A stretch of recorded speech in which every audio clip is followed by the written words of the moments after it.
బెంగళూరు నగరంలో ఇటీవల మెట్రో సేవలకు మరోసారి సాంకేతిక సమస్య ఏర్పడింది. ఐటీ ఉద్యోగులు ఆఫీసుల నుండి ఇళ్లకు వస్తున్నప్పుడు ఈ సమస్య తలెత్తింది. దీంతో వేలాది మంది ప్రయాణికులు తీవ్ర ఇబ్బందులు పడ్డారు.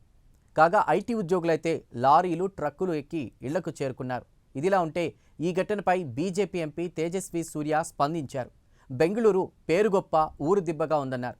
బెంగళూరు నగరంలో ఐటీ ఉద్యోగులకు కనీస సదుపాయాలు కూడా కరువయ్యాయని కాంగ్రెస్ సర్కారుపై ఆయన విమర్శలు చేశారు.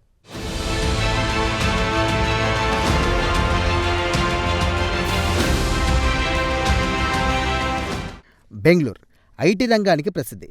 బెంగళూరు నగరంలో ఉన్నన్ని ఐటీ కంపెనీలు మరి ఏ ఇతర నగరాల్లోనూ లేవంటారు నిపుణులు. కాగా ఐటీ రంగ సిబ్బంది ఎక్కువ మంది ఆఫీసులకు వెళ్లడానికి, తిరిగి నివాసాలకు చేరుకోవడానికి మెట్రో రైలును ఉపయోగిస్తారు. ఇందుకు కారణం లేకపోలేదు. వాస్తవానికి బెంగళూరులో ట్రాఫిక్ జామ్లు బాగా ఎక్కువ. ఏ రోడ్డు చూసినా బారులు తీరిన వాహనాలే కనిపిస్తాయి. ఫార్లాంగ్ దూరం వెళ్లాలన్నా ఇక దాదాపు గంటసేపు పడుతుంది. దీంతో స్వంత కార్లను పక్కన పెడేసి మెట్రో సేవలపైనే ఐటీ సిబ్బంది ఎక్కువగా ఆధారపడుతూ ఉంటారు.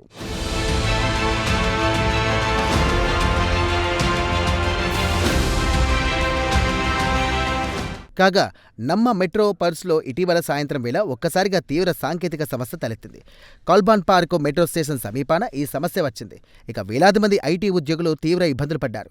కబ్బాన్ పార్క్ మెట్రో స్టేషన్ చుట్టుపక్కల ప్రాంతాలన్నీ కూడా వేలాది మంది ఐటీ ఉద్యోగులే కనిపించారు.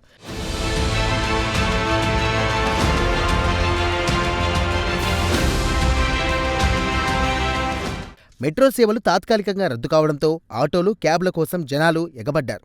దీంతో ఆటో డ్రైవర్లు ఒక్కసారిగా రేట్లు పెంచారు. అంతేకాదు, ఒక్కో ఆటోలో 5-6 కూర్చోబెట్టుకుని నడిపారు. దాదాపు ప్రతి ఆటో, అలాగే ప్రతి క్యాబ్ షేరింగ్ వాహనాలు మారాయి. మొత్తం మీద ఆ సమయాన్ని ఆటో డ్రైవర్లు సొమ్ము చేసుకున్నారు. జనం కూడా పరిస్థితికి అడ్జస్ట్ అయిపోయారు. క్యాబ్ డ్రైవర్లు అడిగినంత చేతిలో పెట్టి ఇండ్లకు చేరుకున్నారు.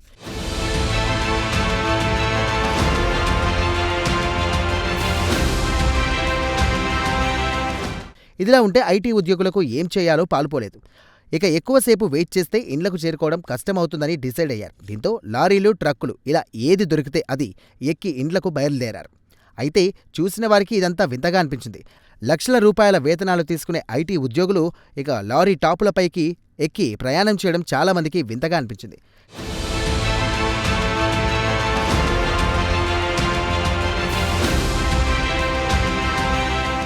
కాగా ఈ ఘటనపై బెంగళూరు దక్షిణ ఎంపీ బీజేపీ నేత తేజస్వి సూర్య స్పందించారు.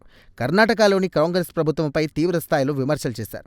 ప్రపంచ స్థాయి టెక్నాలజీ, ప్రతిభ ఉన్నటువంటి బెంగళూరు నగరంలో 3వ ప్రపంచ దేశాల తరహా పాలన కొనసాగుతోందంటూ ఎద్దేవా చేశారు. ఇక్కడ 3వ ప్రపంచ దేశాలు అంటే ఇప్పుడిప్పుడే అభివృద్ధి చెందుతున్న దేశాలని అర్థం. సహజంగా 3వ ప్రపంచ దేశంలో ప్రజలకు కనీస సదుపాయాలు కూడా చాలా పరిమితంగా ఉంటాయి.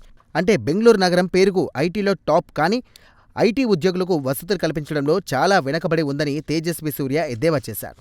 ఏది ఏమైనా ఐటీ ఉద్యోగులు ట్రక్కులు, లారీల్లో ప్రయాణించి ఇండ్లకు చేరాల్సిన పరిస్థితి రావడం నిజంగా దురదృష్టకరమని ఆయన వ్యాఖ్యానించారు.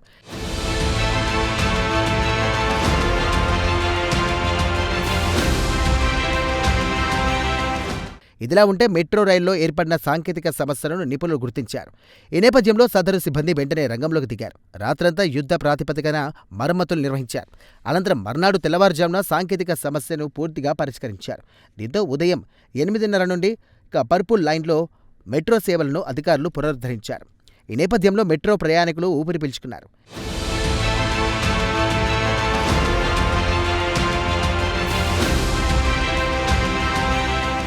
ఇదిలా ఉంటే బెంగళూరు మెట్రోకు ఒక ప్రత్యేకత ఉంది. ప్రతిరోజు లక్షలాది మంది ప్రయాణికులను గమ్యస్థానాలకు చేరుస్తుంది. అంతేకాదు, చాలా మందికి బెంగళూరు నగరానికి ఆ మూల నివాసాలుంటూ ఈ మూలకు ఆఫీసులు ఉంటాయి. దీంతో ప్రతిరోజు దాదాపు 60 కిలోమీటర్ల దూరం ప్రయాణించాల్సి ఉంటుంది. ఇలా మెట్రోలో ప్రయాణించే వారిలో ఐటీ ఉద్యోగులు కూడా ఉంటారు. ఈ నేపథ్యంలో మెట్రో రైళ్లలో సాంకేతిక సమస్యలు రాకుండా చూడాలంటున్నారు బెంగళూరు నగర ప్రజలు.